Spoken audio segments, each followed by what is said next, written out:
It was just past 6:45 a.m. when Tracy Miller kicked open the rusted door of her minivan like she was storming a bunker in Fallujah. Cold air slapped her across the face.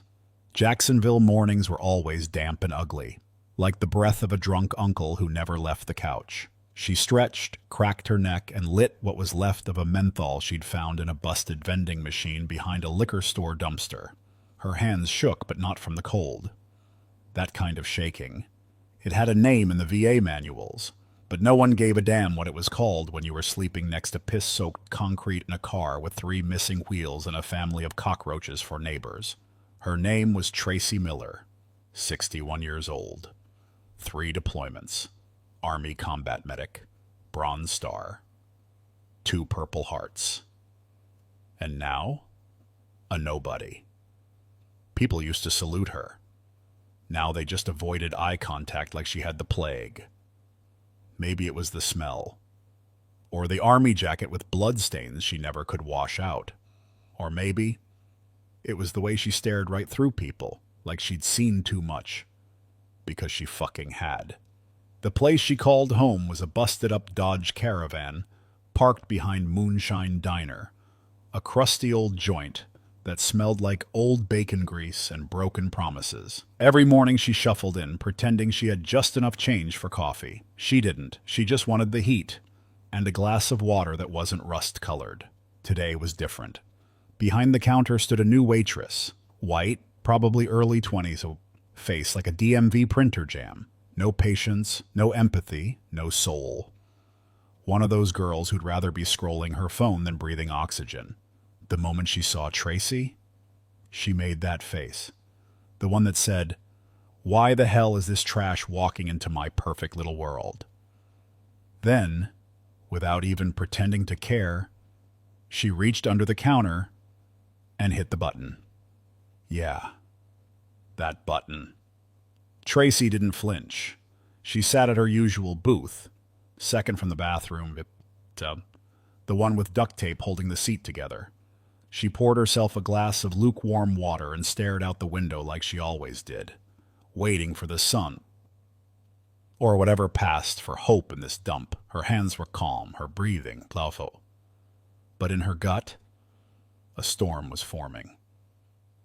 8 minutes later, the cavalry arrived. 2 white cops, one pushing 50 with a stomach that screamed power trip, and the other barely old enough to rent a car without calling his mom. Officer Rick Blaine, 47, balding, smug, with the dead eyes of a man who liked kicking stray dogs. And Officer Tommy Grant, 32, buzzcut, high on Red Bull and low on empathy. They walked in like they owned the place. Rick scanned the diner, spotted Tracy, and smiled like he'd just found a turd in his cornflakes. "Oh, for fuck's sake," he muttered. "It's you again." Tommy looked her up and down. "What, you camping here now?" Tracy didn't say shit. She took another sip of her water, slow, deliberate, like it was a fine Cabernet. Rick stepped closer. "You're disturbing the peace, ma'am." She turned her head slightly. "Didn't know peace lived in this hell hole?" Tommy laughed, short and mean. "You smell like wet garbage." "Good, maybe you'll take me out with the rest of your trash." That's when Rick reached for her arm. Big mistake. Tracy gripped the table, and as he pulled, it flipped. The glass shattered on the floor, and suddenly, the whole diner was dead quiet. The waitress ducked like she was in a war zone. Rick jerked back. "She fucking assaulted me!" Tommy already had his cuffs out. "That's it. You're done, Grandma." Tracy, she stood, slowly, carefully. Then she pulled a beat-up flip phone from her pocket. It was scratched to hell like it had survived a war. Because it had. She hit one button, just one, no hesitation. "Yeah, this is Miller, code 14, Moonshine Diner, right now." Then she hung up. Rick blinked. "What the hell's a code 14? Tracy smiled. But it wasn't a happy smile. It was the kind of smile you see just before the lights go out. "It means y'all just fucked up. For 3 full seconds, no one said a damn thing. Officer Rick looked at Tommy like the coffee had just kicked him in the teeth. Tommy's grip on the handcuffs? Loose now. Like maybe, just maybe. He started realizing this wasn't going to be another easy remove the homeless lady and flex your badge kind of morning. Then, the radio on Rick's shoulder crackled like a viper waking up from a nap. Static, a pause, and then, Unit 39, stand down. Immediate disengagement from suspect. I repeat, stand the fuck down. Rick stared at the radio, then at Tracy, then back to the radio. Dispatch from, what? 39, this is a priority override. You are ordered to vacate the premises immediately. Additional units en route. Do not, I repeat, do not detain or engage the subject. Tommy's mouth opened like he wanted to say something clever. Instead, he choked on his own words like a rookie who brought a taser to a tank fight. What the hell is going on? Tracy sat down again, legs crossed. Like this was brunch and the shit show was the entertainment. You boys ever play chess? She asked. No. She smirked. Then maybe don't pick fights with someone playing a whole different game. Rick's face turned the color of spoiled milk. He stepped back, tried to act casual, but his breathing betrayed him. Heavy. Uneven. Tommy whispered like that would help. Dude, are we in some kind of deep shit situation? Tracy leaned forward, elbows on the table, voice low and calm. Let me help you spell it out. You walked into the wrong diner, Pim, to mess with the wrong woman on the wrong fucking day. The door opened. Not the usual squeak, no bell. Just a clean, quiet swing, like someone had access. In stepped a tall, older white guy. Clean suit. No badge on his chest. Just the aura of a man who didn't need to flash anything to scare the piss out of someone. He walked straight past the counter, past the waitress, who looked 1 inch from passing out, and stopped behind the cops. Officers, he said without looking at them. You're relieved, effective now. Rick turned. And who the hell are you? The man finally showed ID. Not a cop. Not a city official. Department of Justice, Special Agent Stephen Brahms. Boom. Tommy let out a tiny gasp, like someone had just stepped on his chest. Rick tried to save face. She assaulted an officer. Brahms raised an eyebrow. You mean she defended herself when you grabbed her? On video? In a public establishment? With witnesses? Rick took a step back. Tommy looked like he was going to vomit. Agent Brahms turned to Tracy. And then, something unexpected happened. He softened. Like for a split second, he saw someone he respected. Not a suspect. Not a problem. But someone real. We've been looking for you, Miss Miller. Tracy didn't flinch. Didn't blink. Didn't say a damn thing. He leaned in. Director wants to see you, personally. Pause. Then Tracy stood. Slow. Proud. Straight-backed like she just stepped off a parade ground. She took one last look at the 2 cops. Frozen like mannequins caught cheating on camera. She muttered. You boys got lucky today. Lucky I didn't finish my coffee, or your careers would have ended 10 minutes ago. Rick looked down. Tommy? He looked like a ghost who just got fired from haunting. As Tracy walked past them, Agent Brahms handed her a jacket. Clean black, regulation cut. She slipped it on without a word. The back read, U.S. Department of Justice. Witness protection transport. Nobody in the diner breathed. Agent Brahms opened the door for her. She stopped for just a second, turned her head, and whispered to the waitress. You might want to find another job. Because this place, it's about to get very, very uncomfortable. Then she was gone. Out the door. Into a black SUV with tinted windows, leaving behind a flipped table, 2 humiliated cops, and a silence so loud it made the friars stop hissing. The black SUV slid through the streets like it had diplomatic immunity. Which, let's be real, it probably did. Tracy sat in the back seat, straight as a ruler, arms crossed, jaw clenched like she was biting down on 10 years of rage. The inside of the car smelled like leather and secrets. Next to her, Agent Brahms, quiet as a priest with a guilty conscience. Nobody said a damn word for 23 minutes, not until they passed the cracked sign that read, Jacksonville VA Medical Center. Tracy narrowed her eyes. Her breathing changed. Deeper, heavier, like her body was prepping for war. "What the fuck are we doing here?" she asked. Brahms glanced over. "You asked for answers, that's where they start." The place hadn't changed. Still reeked of bleach and lies. Still had that sad-ass flag barely flapping in the wind like it was too tired to give a damn anymore. Inside, same walls, same flickering lights, same goddamn faces. She saw a nurse who once called her unstable for crying in a waiting room after a flashback. He looked away now, like seeing a ghost. Tracy and Brahms walked straight through reception like they owned the joint. No sign-ins, no bullshit. They reached the psych ward, room 4B. Brahms unlocked it. Inside, stacks of boxes, files, audio tapes, pictures. Tracy's eyes widened, just slightly.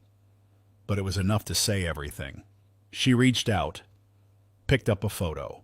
Young man, black, 20-something, uniform, smile like he thought the world was still worth trusting, and red pen across the bottom, discharged, unstable, lost follow-up. She stared at it, like her stare could punch through the frame and pull him back out.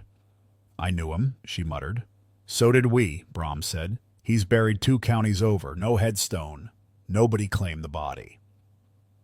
The next folder had her name on it, Miller, Tracy. Inside, forged medical evaluations, falsified discharge notes, psychiatric assessments with someone else's signature.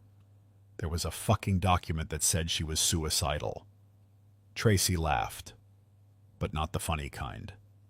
The kind where if she didn't laugh, she'd scream until the drywall cracked. "These motherfuckers tried to erase me." "They almost did," Brahms said. He opened a laptop, pressed play. Audio file. Hidden recorder. Voices. First voice. "The old bat won't be a problem. Just dose her and have transport move her to isolation." Second voice. "We can't keep doing this, man. They'll find out." First voice again. "Nah, no one cares about these people. They're ghosts. Broken. Disposable." Tracy's face didn't move, but her knuckles turned white. "You got all this, and you're just sitting on it?" Brahms leaned in. "We've been waiting. We needed someone real. Someone who lived it. Someone they couldn't spin as crazy." He handed her a flash drive. "You wore a wire once. Back in Kandahar, remember?" She nodded. This time, no gunfire. Just fire. She stared at the walls, at the boxes of names, at the ghosts screaming without sound. And then she said, "I'm not here to testify. I'm here to bury them. Every last fucker who signed off on this." Brahms didn't blink, didn't flinch, just whispered, Welcome back, Sergeant. Next morning, Tracy was standing behind a fucking podium. Yeah, a goddamn podium. Not a cot. Not a trash fire behind a diner. A podium, flanked by two U.S. Marshals in suits stiffer than their necks, and a backdrop that screamed, Department of Justice, in 12-point font no one gave a shit about. The room, packed. Media folks with coffee breath and wide eyes, veterans in faded caps, young activists with fire in their guts and phones pointed like weapons. Tracy adjusted the mic, slowly. No nerves, no tremble. She scanned the room like she was reading a bad situation in Fallujah all over again. Then she said, Name's Tracy Miller, combat medic, Army 3 tours. I used to save lives. Pause. She let it hang there, like a rope above someone's neck. Then, now I'm here to drag some motherfuckers into the light. The room froze. Cameras clicked. Someone coughed. Tracy didn't blink. For the last 10 years, black veterans, my people, have been drugged, discredited, disappeared. All under the watch of the same system that loves to wrap itself in flags and pretend it gives a shit. She pulled a crumpled file from her coat, held it up like evidence in court. This is a list of names, real people, real soldiers, labeled unstable so some asshole could clear a bed, cash a check, or bury a mistake. Another pause, but this time it burned. You ever wonder why so many of us end up on the street? Why we're out there talking to ghosts and screaming at walls? She stared straight at the front row, locked eyes with a reporter who looked like he was about to drop his pen. Because they made sure we got there. Agent Brahms stepped forward, handed her a tablet. She tapped play. Audio spilled into the room. Just dose her and get her out. Nobody cares.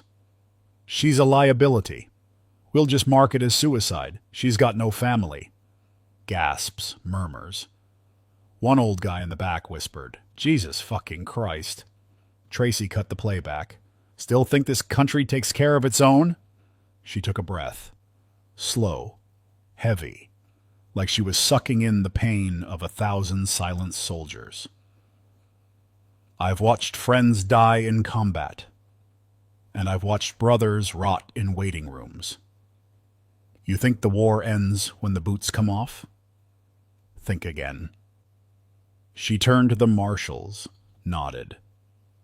They wheeled out a metal cart, stacked with boxes, one word stamped on each. Evidence. Then she looked dead into the cameras. You wanted the truth? Here's your truth, wrapped in blood, spit, and forged signatures. And then she smiled. But not sweet, not hopeful. That smile was a middle finger dipped in kerosene. Now let's see which one of you cowards wants to ask the first fucking question. Boom. Room explodes. Shouts. Flashbulbs. Reporters yelling over each other like seagulls fighting over roadkill. Tracy. She just stepped back from the mic. Hands in pockets. Stone-faced. Like the grenade had been tossed. And she was just waiting for the pieces to hit. Rick Blaine was pacing the living room like a caged animal in a zoo nobody wanted to visit. His hair was a mess, shirt wrinkled, belt unbuckled, sweat soaked through his undershirt like guilt finally had a smell. The TV was on, volume low, but he didn't need to hear it. The screen said it all. VA corruption probe grows after viral testimony. DOJ expands investigation. 11 dead, 3 suspicious. Tracy Miller, the woman who brought down the silence. Turn that shit off, Rick barked. His wife didn't move, didn't even blink. She sat on the couch, arms folded, face carved in stone. "It's on every channel, Rick," she said. "You can't mute this one." He stared at her like a dog staring at a locked door, trying to bark his way out of consequences. "They're turning her into a damn saint. She's a crazy vet who flipped a table." She turned slowly toward him. "She earned those medals. You just earned suspension." Upstairs, the sound of a suitcase zipper. His son, 12 years old, packing in silence. Didn't even ask permission, just grabbed what mattered and zipped. Rick stood at the bottom of the stairs, hand on the railing, voice cracked. "Buddy, let's talk." The kid paused, then looked down with eyes that had stopped seeing Rick as anything other than a news story. "I'm staying at Mom's. Don't call me for a while." Pause. "Maybe ever." Boom. There it was, the last nail in the coffin.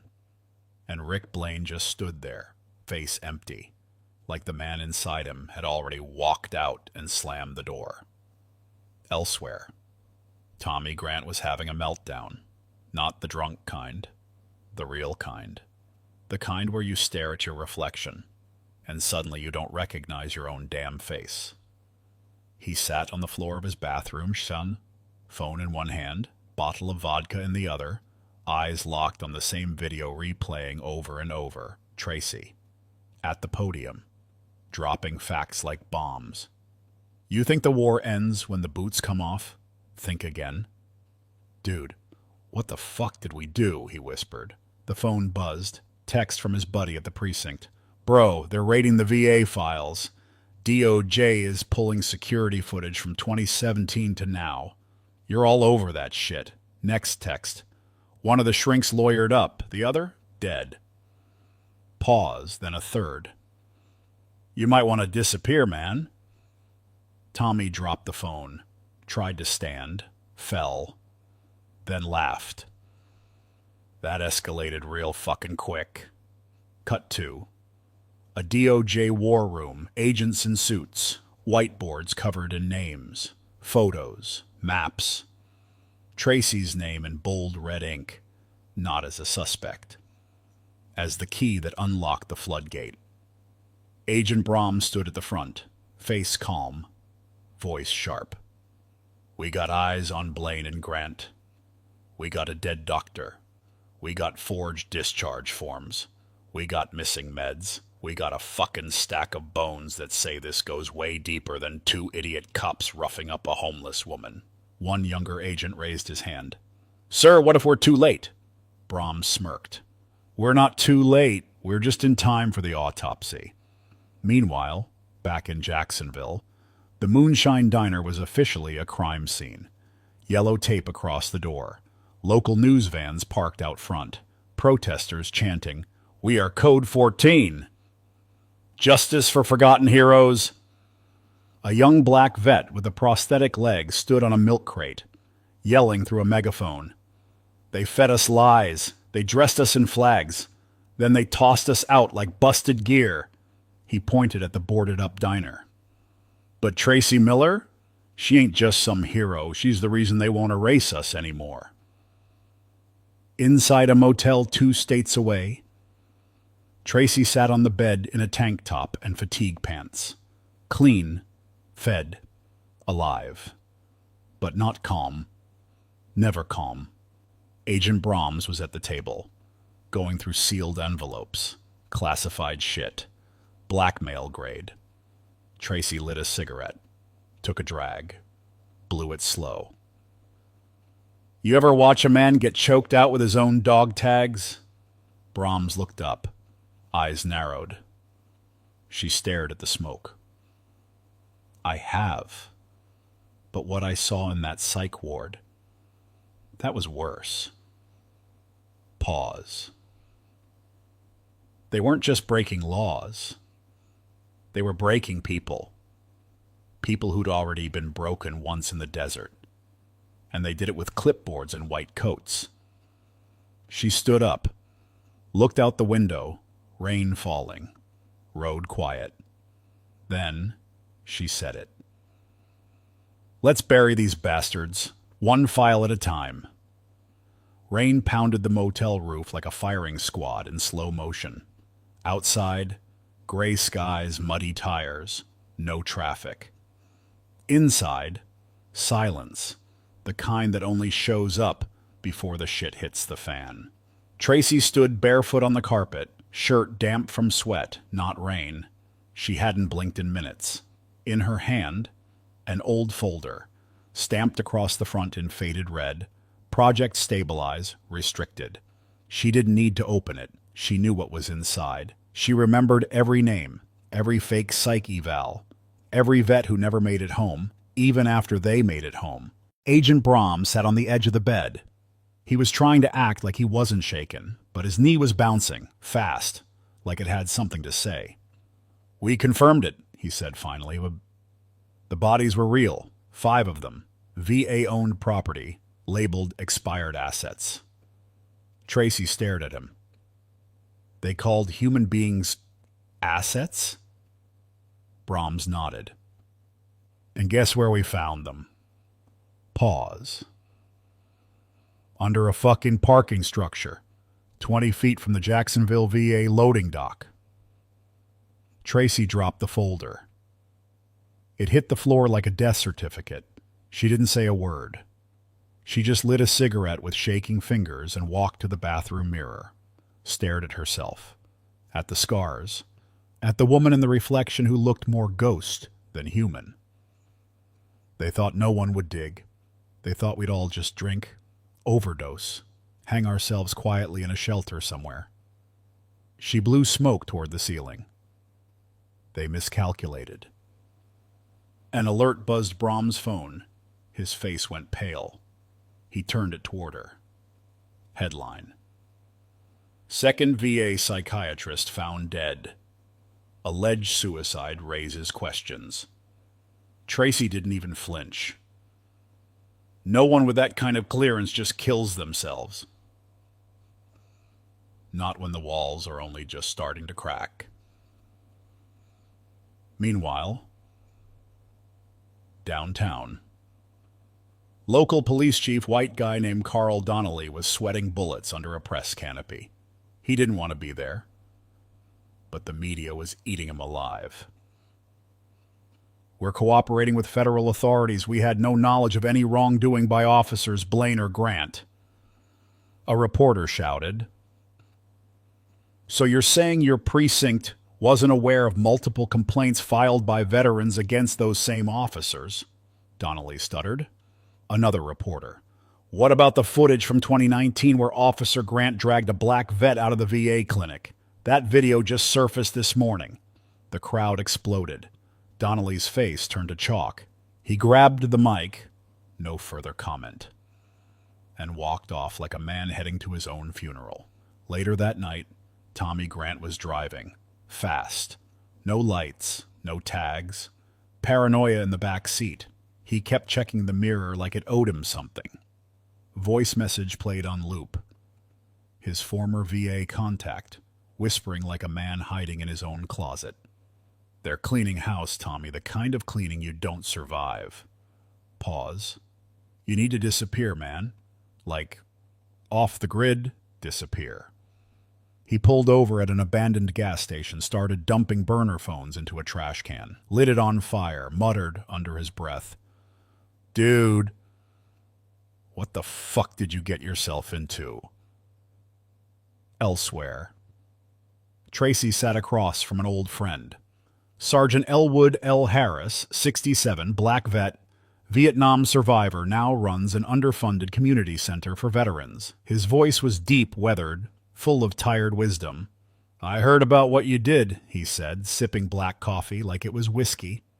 Half the guys from my unit would have stood and saluted you today. The other half, they'd be burying bodies with you by nightfall. Tracy smiled faintly. We're not done, not even close. She slid a folder across the table. Elle flipped through it. Froze. Shit, Tracy. This goes all the way up. DOJ, private contractors, pharma labs. Hell, there's a senator's name in here. Good, she said. Let them burn. Midnight. Tracy walked the empty streets alone. She passed a homeless man curled in a doorway. She knelt, covered him with her jacket. He blinked awake. You her? He asked. The one who fought back? She smiled. Tired. Real. No. She whispered. I'm just getting started. The sun hadn't even bothered to show up that morning. Just a dull, gray bruise of a sky, bleeding over DC perfect backdrop for a meeting with a man Tracy Miller had prayed she'd never have to see again. She sat alone in a glass-walled conference room, 12 floors up, DOJ building humming like a beehive with secrets. In front of her, black folder. On the folder, one name. Senator William Kinley. Old money. Old rules. Old bastard. Door opens. In walks Kinley. Late 60s, white. Polished like a courtroom lie. Smile like he practiced it in front of a mirror his whole damn life. Tracy, he said, voice oozing like maple syrup over broken glass. You're a hard woman to keep buried. Tracy didn't stand, didn't blink, just stared through him like she was measuring the width of his coffin. And you're a hard stain to wash out, she said flatly. Pause. Kinley chuckled, poured himself water from a pitcher like this was brunch at the Four Seasons. You and I both know this circus can't go on forever. You made your statement, the people clapped, but we're reaching the part of the play where the house lights come up and the audience gets tired of outrage. Tracy leaned in, voice like gravel and gasoline. You think this is a performance? My friends were drugged, buried, labeled as unstable liabilities because your system needed to cut costs. Kinley raised a brow. My system? Come now, Sergeant Miller. You know as well as I do. This machine was broken before either of us got our boots muddy. She stood up, slow, deliberate, eyes locked. I didn't come here to negotiate. I came here to see the coward who signed the funding bill that paid for Project Stabilize. Kinley's face finally cracked. Just a twitch in the jaw. But it was there. Be careful, Tracy. Not every monster hides under a bed. Some of us sit in the Senate. She stepped closer. So close he could smell her breath. Smoke, rage, and hard truths. You better pray I never make it to the floor of that building, Bill, because if I do, I'll drag every name, contract, and corpse you buried into the goddamn light. She walked out. Didn't look back. Kinley sat in silence, sipping his water, hands shaking slightly as the glass tapped the table. The tip of his tie was wet. He didn't notice. Later that day, Agent Brahms was pacing the hallway of a secure DOJ wing, cell phone pressed to his ear, eyes darting like a man checking corners in a live fire zone. I don't like it, he said into the phone. Pause. No, sir, she's not backing down. And Kinley? He's rattled, real rattled. More silence. Then Brahms said it, low, rough. She's about to make this a federal bloodbath. That night, Tracy was staying in a safe house, one-story bungalow with cheap blinds and a fridge full of bottled water and regret. She sat on the porch with Sergeant Elwood L. Harris, old friend. Still carried himself like he had an M16 slung behind his back. They sipped whiskey from chipped mugs. Elle looked over at her. You ever think about stopping? Tracy exhaled, long and bitter. I stopped once, 6 years ago, when I signed a release form and walked out of the VA thinking I was done with the war. Pause. She laughed dark. Turns out, the real war starts when you come home. Elle nodded, sipped. They'll come for you now.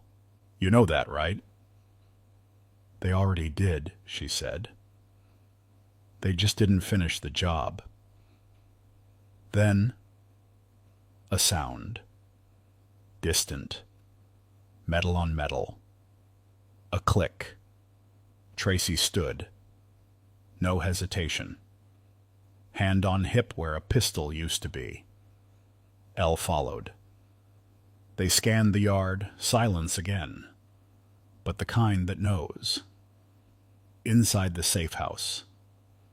A small envelope slid under the door. On the front, "You made your move. Now it's ours."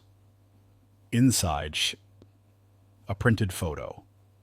Tracy, sitting on a bus stop 2 days ago. Crosshairs sketched over her head in Sharpie. She stared at it, didn't flinch. She walked to the trash can, dropped it in, lit a match, watched it burn. Then she turned to Elle. "Tell Brahms to release the folder." "Which one?" "The senator's bank records. The VA payroll routing tree. The fucking burial permits." Pause. "All of it. Tonight." Elle looked her in the eyes, veteran to veteran, warrior to ghost. "If we do this, there's no coming back." Tracy didn't blink. "Good. I'm tired of coming back." The file dropped at 6:37 p.m. No press release, no dramatic tweet, just a quiet upload on a mirrored server run by a vet who used to hack Chinese firewalls for fun. By 7:11 p.m., it was trending. By 7:45, the phones at 3 federal offices were off the hook, and by 8:02, someone tried to set fire to the building where the documents were archived. Too late, the damage was done. The folder, it had everything. Payments from private contractors to a shell nonprofit, routing numbers linking Senator Kinley's office to medical research incentives, lists of targeted profiles, all black, all veterans, all labeled high risk, low return, and worst of all, burial permits, signed in advance. Like lives, had expiration dates. Back in the safe house, Tracy sat with her boots up on the coffee table, TV on mute, news ticker scrolling like a damn funeral march. Agent Brahms was on the phone, pacing like a father waiting on a bad diagnosis. "Yes, sir." "She did it. The files are live." Pause. "No, she's not backing down." Longer pause. "If anything, she's just getting started." He hung up, rubbed his face like the stress was sandpaper. "They're going to throw everything at you now." Tracy didn't even look away from the screen. "Let 'em. I'm tired of hiding. Let them come and get what they tried to bury." At 10:16 p.m., the first death hit the news. Gerald Lane, Deputy Director of VA Compliance. Found in his car, engine running, inside a parking garage in Arlington. Cause of death: carbon monoxide. Official ruling: suicide. Unofficial reaction: he knew too much. Tracy read the report. Didn't flinch. He was scared. I saw it in his eyes last year when he tried to gaslight me with a discharge form I never signed. Elwood L. Harris paced behind her like a restless ghost. "This is going to get messy, Tracy. Like bodies in ditches, names wiped, hard drives melted messy." She nodded, took a slow breath. "We didn't start this war, but we sure as hell ain't going to let 'em win it with paper cuts and apologies." Around midnight, the explosion hit. Safe house 2 counties over, the one they used last month, was leveled. Whole damn thing turned into a crater of concrete, wires, and red tape. Feds called it a possible gas leak. The neighbors said they heard a click. Then hell. No one was inside. But the message, clear as daylight. We can find you. We can erase you. We can do it quietly. Tracy looked at the footage on a tablet, didn't blink. Brahms handed her a bulletproof vest. She tossed it back like it was a wet towel. If they hit me, I want the world to hear it. By 2 a.m., people were already gathering in DC vets in full-dress uniforms. Homeless men with homemade signs. Women holding pictures of brothers, fathers, husbands who went missing after VA psych evals. The chant was quiet at first, then louder, then thunder. Code 14, we are not forgotten. No more names on a list. We don't die in silence. Meanwhile, Kinley's office was under lockdown. He hadn't been seen since noon. Rumor was he fled to his ranch in Montana. Another rumor? His own staff were flipping, turning in memos, forwarding emails, protecting themselves. Brahms looked at Tracy, eyes bloodshot, voice dry. The building's coming down, Sergeant, but they'll try to take you with it. Tracy leaned in, face inches from his. Let them try. I'll bury them under the rubble. She stood, grabbed her coat. We're not hiding anymore. Tomorrow morning I'm walking into the VA building in Jacksonville, the same one they tried to erase me from. Brahms blinked. You're insane. She smiled. The kind of smile that tastes like gunpowder in memory. No. I'm a black woman with nothing left to lose and everything left to prove. That makes me the most dangerous thing in this goddamn country. It was 7:45 a.m. when Tracy Miller laced up her boots like she was going to war. Because that's exactly what it was. She stood outside the Jacksonville VA, same concrete hellhole that once tried to bury her under paperwork, pills, and polite gaslighting. Now, she was back, clean, cold, and not here to ask permission.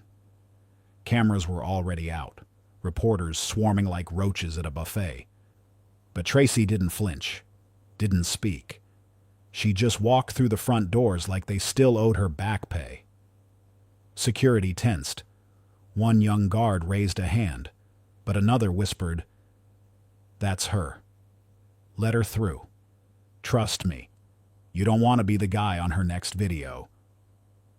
Meanwhile, upstairs, Special Agent Brahms was orchestrating one of the largest coordinated arrests in Virginia history.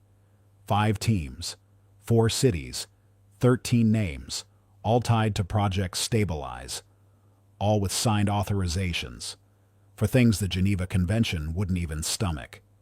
At exactly 8 a.m., the storm hit. Jacksonville, Chicago, D.C. Houston, doctors, administrators, consultants with shell companies, pulled out of meetings in cuffs, phones confiscated, hard drives seized. One guy tried to delete a server using a lighter and a can of Lysol. Didn't go well. Back inside the VA, Tracy sat in the same chair where, 6 years ago, a shrink told her she had hallucination-induced delusions of persecution. Now? She looked across the desk at Dr. Harold Metzger, Chief Clinical Officer, white, late 50s, face like spoiled oatmeal and breath that smelled like stress. He was sweating through his tie. Tracy folded her arms. "Go ahead. Tell me I imagined it." Metzger swallowed. Twice. "Miss Miller, I had no idea the extent of what—" She cut him off, sharp. "Bullshit. You signed off on every single discharge marked non-viable. You called us unstable when we refused your pills. You had us tailed, flagged, buried." Pause. He fidgeted with his pen. "There was pressure from higher up. We were told—" She stood, leaned in. "You followed orders?" "That's what the Nazi guard said, too." Silence. Then she dropped the bomb, literally. A small flash drive onto the table. labeled Metzger Audio 2018. His face turned white, dead white. "Where did you get this?" he whispered. She smiled. "You recorded it, remember? The meeting where you joked about how black veterans are high risk, low payout."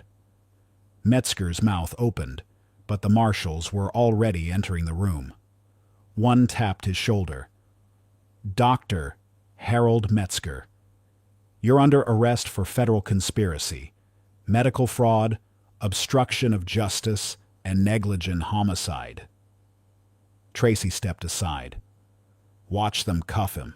Didn't blink. In the hallway, she passed a group of young black men sitting on plastic benches, waiting for intake. One of them stood, nervous, maybe 24. "Ma'am, you're her, right? Tracy Miller?" She stopped, turned. He continued. "My brother. He was one of the names in your file. I just wanted to say thank you.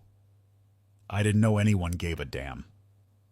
She looked at him, not like a hero, not like a legend, like a soldier seeing another recruit on his first day in the field. "I didn't do this for thanks, kid." Pause. "I did it so nobody else would have to sit on this shitty bench wondering if they're next." Meanwhile, downtown D.C., Senator William Kinley was being escorted into a black Suburban. Press screaming, aide crying. One protester threw a prosthetic leg at the car and shouted, "This is what you cost us."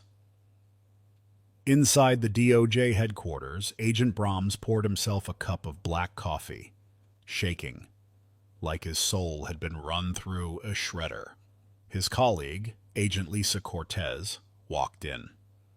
"You okay?" He nodded, paused, then whispered, "You ever wonder what it feels like to be inside the belly of the beast, and then realize you're the one who handed it a spoon?" She didn't answer, just sat next to him. Silence. 10:43 a.m. Tracy stood on the front steps of the VA, reporters everywhere, flashes, shouts. She raised a hand.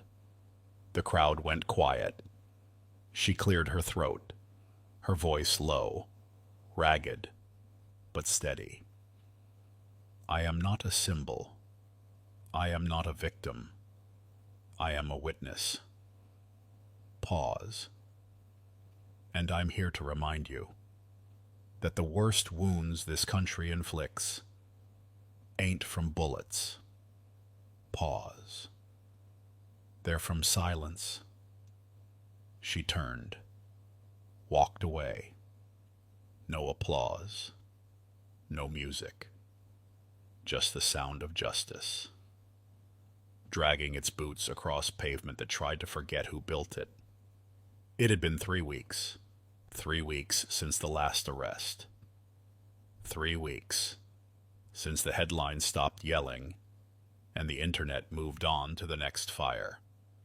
But for Tracy Miller, this war wasn't over. It was just changing shape. She stood in front of a bronze wall. It stretched the length of a city block, etched into it 77 names. Not soldiers lost in battle, but soldier lost to bureaucracy, neglect, and bullshit. At the top, bold, cold letters.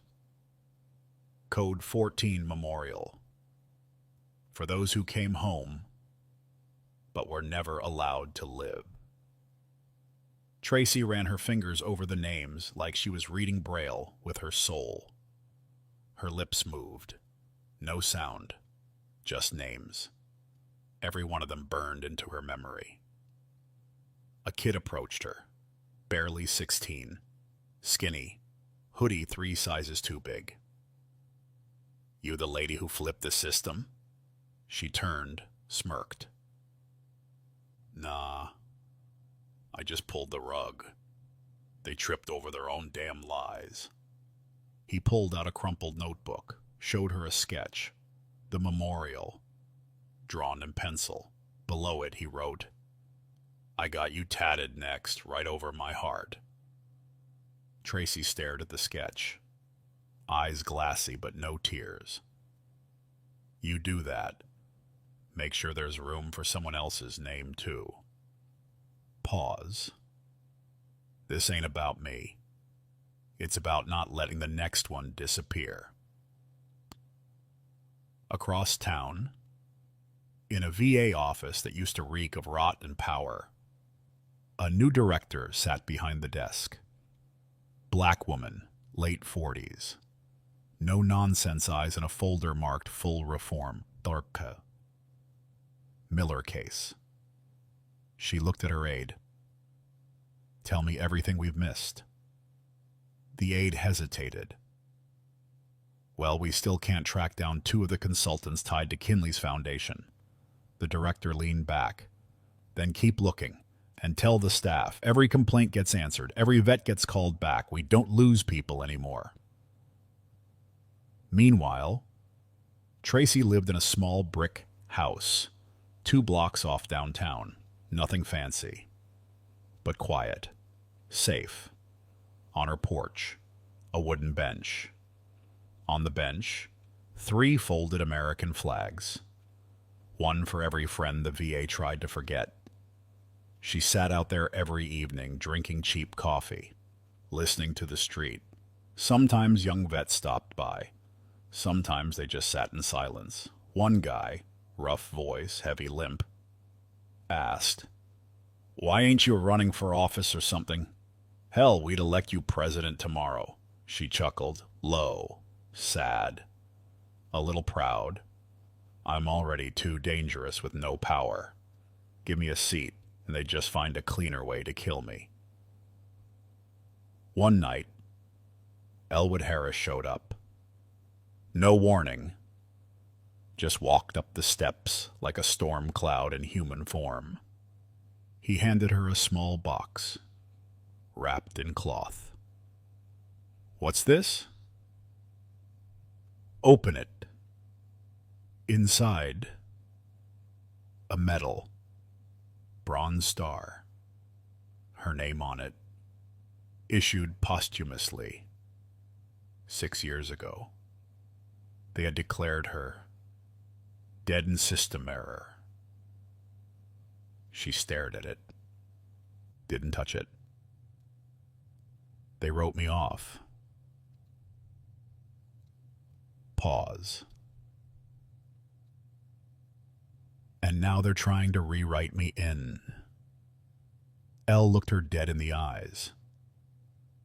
"They don't get to own your ending, T. You do." Next morning,